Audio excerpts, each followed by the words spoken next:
Risk factors, not all the templates will have these as required fields. This is a chest pain risk factor, so these are required in these top 3 are required in here, but not all will be.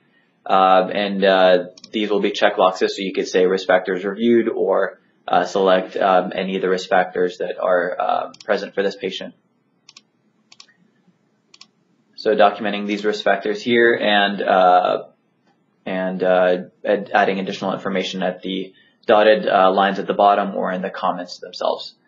One thing to add on to the risk factors, if you do have a patient that you wanted to document different risk factors for, or for any reason add in a different section, or the story changed from a headache to, and you really wanted the neuro template in there, or chest pain, and they ended up having some stroke symptoms and you wanted to get an NIH stroke scale in there, the NIH stroke scale will show up in the risk factors for the neuro template, but not for the chest pain template. So instead of deleting your note or starting over completely, nothing will transfer over to a new template that you select. So the best way to do that is to click OK just to get rid of this half page over here and get back to our buttons that are behind it. And clicking on Add Section, and we're typing in neuro. There we go. And now we can import the risk factors for the neurologic deficit template, and it'll just import it into the next page. So now we have a new page that we added in there, and now we can document our stroke scale or any of these other things.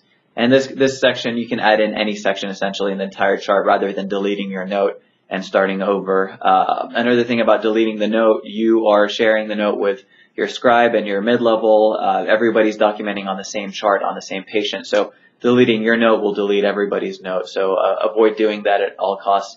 If other people have been documenting on it, that information will be lost. So this is the best way to do it. Just add in a new section. That way you're not losing any of your old information, and you can just document whatever else you need. Anything for risk factors, Dr. Golden? No, nothing else necessarily from the, this is not necessarily from a documentation billing standpoint, but obviously from a medical legal standpoint. Obviously, these are specific areas that have been added, and a lot of these are actually associated with the Sullivan Group recommendations for appropriate documentation for these, specific complaints, abdominal pain, chest pain. So obviously, it is imperative that those be documented on, and obviously you can't lock your chart without some of the specific asterisk risk factors.